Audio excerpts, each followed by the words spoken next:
El mar de China Meridional, un vasto territorio azul donde se juega el futuro de Asia y quizás del mundo. Aquí, cada movimiento militar, cada declaración diplomática, cada alianza estratégica puede inclinar la balanza hacia el abismo. Pero ¿quién está realmente rompiendo el equilibrio? ¿Quién convierte aguas internacionales en un campo de batalla silencioso? En este episodio de Latitudes no repetiremos discursos, no hablaremos de buenos y malos. Iremos más allá de las narrativas prefabricadas para preguntarnos ¿por qué una potencia como Estados Unidos, con bases en más de 80 países, acusa a China de militarizar su propio entorno? ¿Por qué Taiwán, reconocido durante décadas como parte de China, hoy es tratado como un peón geopolítico? Y sobre todo, ¿quién gana con esta tensión? Acompáñenme en este análisis en La Noticia en Foco.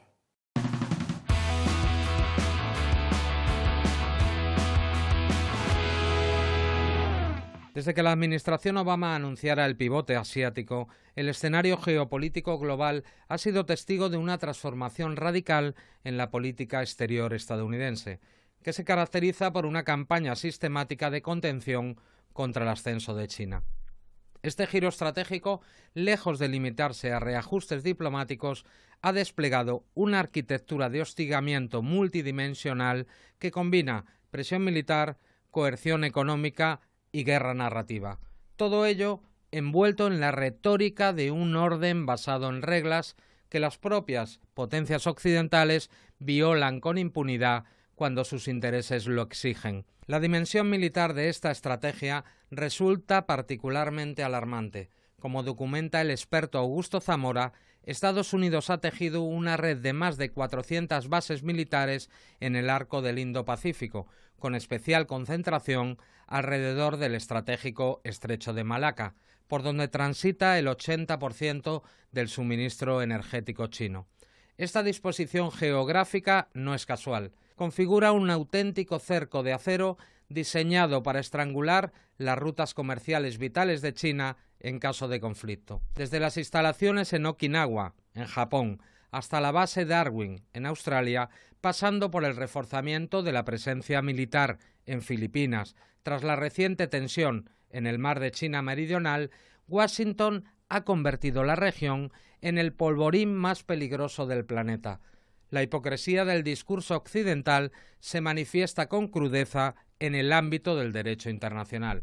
Mientras acusan a China de expansionismo por sus actividades en aguas que Beijing reclama con fundamentos históricos y donde ha construido islas artificiales, Estados Unidos, que curiosamente no ha ratificado la Convención de las Naciones Unidas sobre el Derecho del Mar, realiza periódicas operaciones de libertad de navegación con destructores que penetran deliberadamente en las zonas económicas exclusivas de China. Esta práctica, presentada como defensa del derecho marítimo internacional, no es sino una provocación calculada que busca probar los límites de la paciencia china. El caso de Taiwán, China no continental, ilustra con especial claridad la doble moral occidental. La política de una sola China, piedra angular de las relaciones diplomáticas durante décadas, ha sido sistemáticamente socavada por Washington mediante visitas de alto nivel a la isla, ventas masivas de armamento y un discurso que alimenta sutilmente las aspiraciones independentistas. Como señala Zamora, si algún actor ha violado los acuerdos bilaterales de forma reiterada, ha sido precisamente Estados Unidos. La reciente creación del AUKUS, ese pacto militar anglosajón que entrega tecnología nuclear submarina a Australia, constituye simplemente la confirmación definitiva de que el objetivo real no es la estabilidad regional, sino la contención de China a cualquier costo, incluso al precio de desatar una peligrosa carrera armamentística nuclear. En este contexto, iniciativas como el Quad, Diálogo Cuadrilateral de Seguridad, revelan su verdadero rostro tras la máscara de cooperación regional. Presentado como un foro para la seguridad marítima y el desarrollo tecnológico, el Quad, integrado por Estados Unidos, Japón, India y Australia, opera en realidad como un exclusivo club antichino donde se coordinan políticas de asfixia estratégica. La paradoja es evidente. Mientras predican la libertad de navegación, sus miembros realizan ejercicios navales conjuntos que contribuyen a la militarización de las mismas rutas que dicen proteger. India, el socio más ambiguo, encarna las contradicciones de esta alianza. Participa activamente en el Quad por sus tensiones fronterizas con China, pero mantiene su tradicional política de no alineamiento y su estrecha relación con Rusia. La creación del AUKUS en 2021 marcó un punto de inflexión en esta estrategia de contención. Al transferir tecnología nuclear submarina a Australia, un país sin tradición en este ámbito, Estados Unidos y el Reino Unido no solo violaron el espíritu del Tratado de No Proliferación Nuclear, sino que establecieron un peligroso precedente de doble rasero geopolítico. Mientras imponen sanciones devastadoras a países como la República Islámica de Irán por desarrollar ciclos de combustible pacíficos, normalizan la proliferación nuclear entre sus aliados. El desplazamiento de Francia del lucrativo contrato de submarinos australianos demostró además que cuando se trata de contener a China, incluso las alianzas tradicionales occidentales son sacrificables. La narrativa justificativa de estas iniciativas se sostiene sobre pilares particularmente frágiles. Por un lado, la supuesta defensa de un orden basado en reglas, que las propias potencias occidentales ignoran cuando contradicen sus intereses.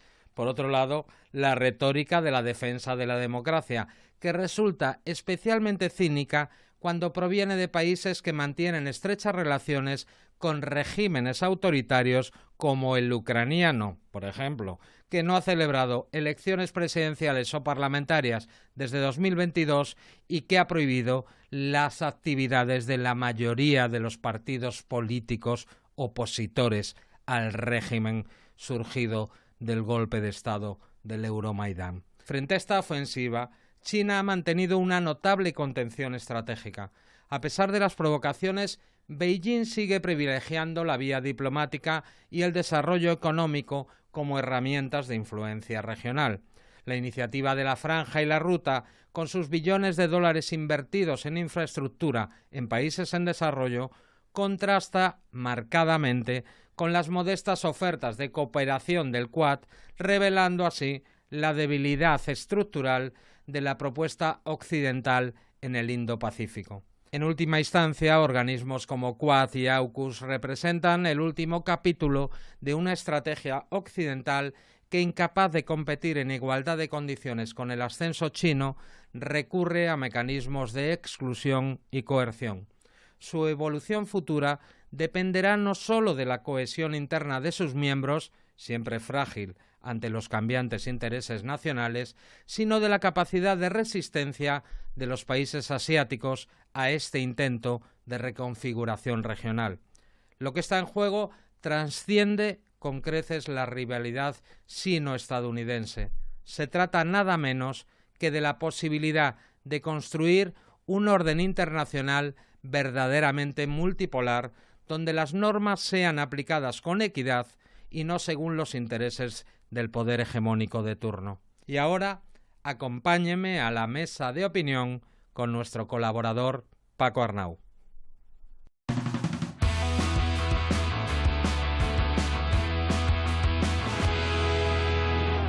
Paco Arnau. Hola, Javier. Bienvenido a Latitudes de nuevo.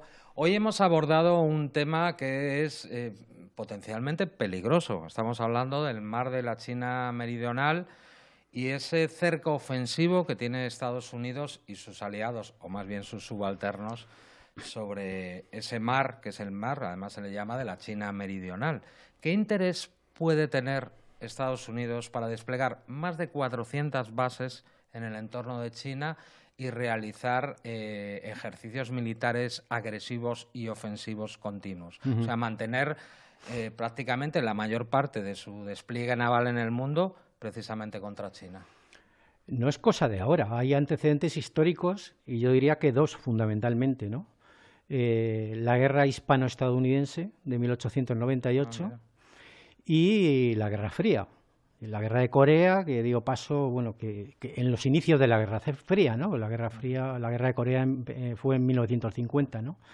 En el caso de la guerra hispano-estadounidense, Cuba, Puerto Rico pasaron a ser de facto colonias estadounidenses, ¿no?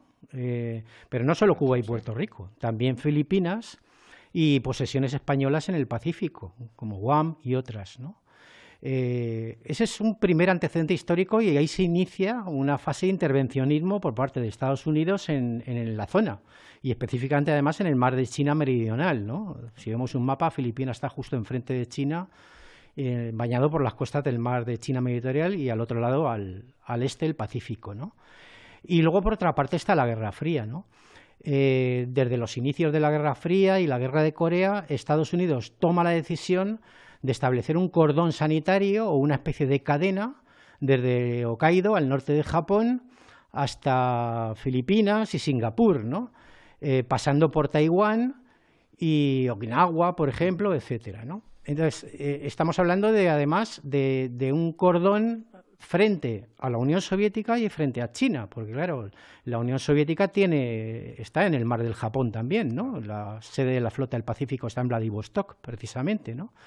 Y la URSS también tiene frontera con Corea del Norte, ¿no? Bueno, digamos que en plena Guerra Fría Estados Unidos se propone crear una especie de corolario, ¿no? o de corona de bases militares y presencia militar cercando a la Unión Soviética y a China. Y a Indochina también, claro, porque Filipinas también está enfrente de Indochina, ¿no? Claro. Y bueno, pues a partir de ahí viene lo que tenemos ahora, ¿no? Ya no hay Guerra Fría, pero Estados Unidos mantiene esa presencia militar, ¿no? En el caso de Corea y Japón, estamos hablando de una presencia militar masiva, ¿no? Corea tiene más de 30 bases militares importantes de Estados Unidos. Un país prácticamente ocupado, ¿no? Claro, Corea del Sur y Japón, como bien dices, son países prácticamente ocupados, junto con Alemania, son los países con mayor presencia militar y bases estadounidenses, ¿no?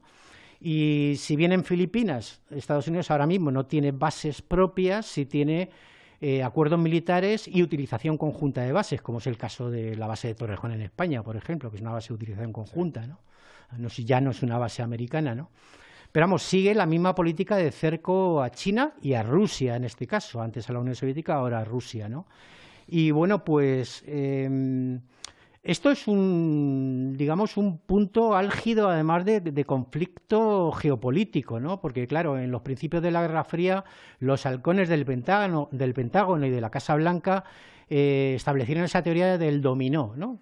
Si cae China con la Revolución Socialista en 1949, puede caer la península de Corea y puede caer Indochina también.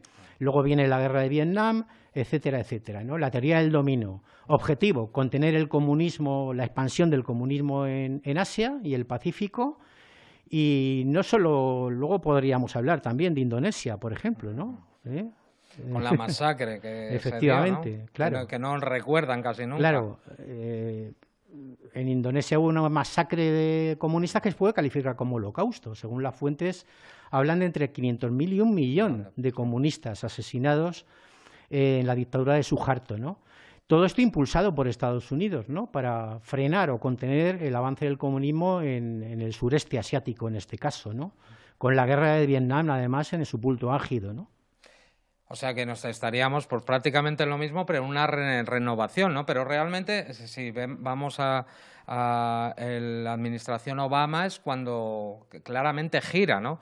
Deja a Europa que contengamos a Rusia, en este caso pues utilizando el proxy ucraniano, y dice que su dirección estratégica primordial se centra en China. Y de hecho se crea una especie de OTAN, ¿no? El llamado AUKUS, ¿no? Sí. Que involucra a determinados países de la zona, pero que además rompe incluso alianzas que tenían, por ejemplo, con la industria militar francesa, ¿no?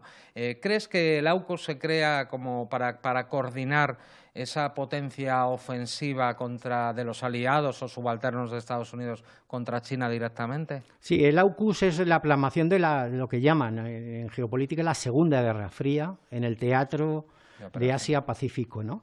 Y tiene su antecedente, que es la ASEAN, la Asociación de Estados del Sudeste Asiático, ¿no? Fundada en el año 67 y por países como Indonesia, Tailandia, Filipinas y Singapur, en principio, ¿no? Lo que pasa es que la ASEAN ha tenido una deriva con la incorporación de Vietnam, Camboya y otros países y la asociación comercial con China, Corea del Sur y Japón, que ya se ha reducido a ser prácticamente una asociación de desarrollo, de colaboración económica, ¿no? De ahí lo de la AUKUS, ¿no? Que tiene también otro precedente, que es la ANZUS, ¿no? Que era la asociación entre Estados Unidos, Australia y Nueva Zelanda, y también, bueno, pues los 5 ojos, ¿no? Que era esa famosa alianza o pacto semisecreto entre la anglosfera, llamémoslo así, ¿no? Canadá, Estados Unidos, Reino Unido, Australia y Nueva Zelanda, que también tenía una importancia estratégica en la Primera Guerra Fría para, digamos, interceptar las comunicaciones de la Unión Soviética y de los países socialistas, pero que luego la reconvirtieron, ¿no? Con el famoso programa Echelon, claro, que se convirtió en un programa de vigilancia masiva de los ciudadanos occidentales. Evidentemente China, ante estas provocaciones, no se ha quedado parada en ningún momento. En el ámbito militar lo vemos, ¿no? El tonelaje de la Armada china ya supera el tonelaje de la Armada estadounidense. También estamos viendo pues todas las innovaciones en misiles hipersónicos, islas artificiales para tener proyección en ese mar. Aparte, pues también pues de estar con un músculo permanente en lo que son sus aguas, pero no solo en el terreno militar, porque China ha avanzado pues unos proyectos estratégicos para poder sortear este cerco, sobre todo ese punto de estrangulamiento que es el estrecho de Malaca. La gente que nos está viendo, ¿no? ¿Cómo les explicarías qué son estos proyectos? Por ejemplo, la ruta, el cinturón, etcétera, etcétera. Sí, la llamada franja de la ruta, sí. O sea, la franja y la ruta, ¿no? Es la nueva ruta de la seda, ¿no? Digamos, ¿no? La franja se refiere a las conexiones terrestres y la ruta a las conexiones marítimas.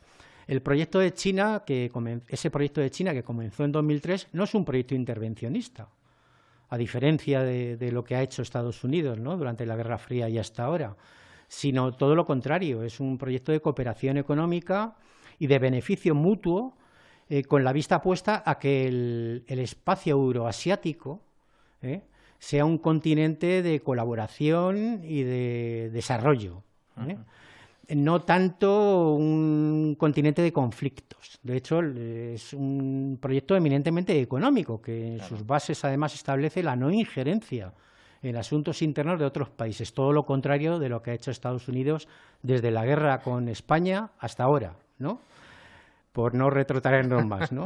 Entonces, bueno, esto es un proyecto, además, que ha hecho saltar las alarmas a la dirigencia de Estados Unidos, sobre todo desde la administración Obama, y a sus satélites europeos, porque ven que se les escapa también ahí, bueno, todo un área de influencia que es el futuro económico del mundo, el continente euroasiático, y que además extiende la franja y la ruta su influencia también a otros países, ¿no? Por ejemplo, hay países asociados a esta iniciativa en Centroamérica y Sudamérica, como es el caso de Cuba, Nicaragua, Venezuela y otros países del litoral sur, del litoral pacífico de Sudamérica y del cono sur, ¿no?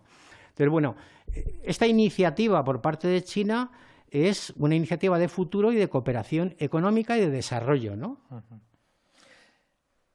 Si pensamos en un país como la India, ¿no? Parece que no tendría que ver, ¿no? Aunque es cierto que Obama habló del eje Asia-Pacífico o Indo-Pacífico, ¿no?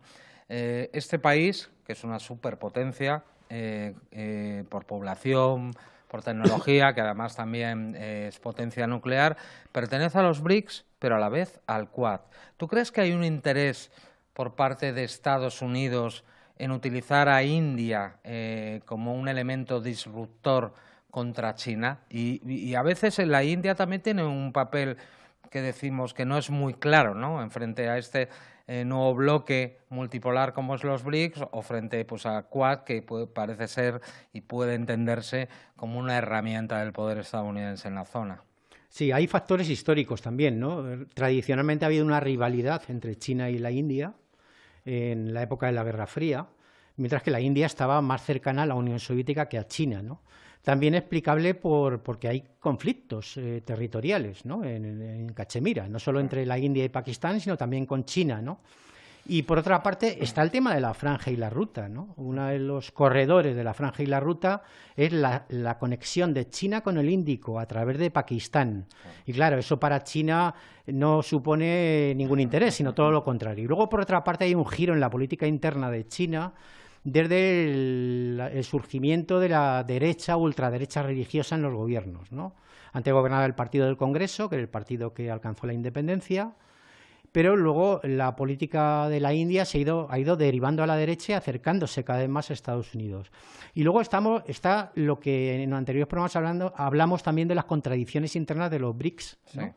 En relación con Brasil y Venezuela, por ejemplo, el boicot de Brasil a la entrada en los BRICS de Venezuela. Sí, el veto. Bueno, pues en el caso de la India, evidentemente también hay intereses confrontados con China en este aspecto, también relacionados con Pakistán. Y además estamos viviendo unos tiempos muy tensos, ¿no? Porque ha habido incluso escaramuzas y tiroteos en la frontera entre la India y Pakistán esta misma semana, ¿no? Por ejemplo, ¿no?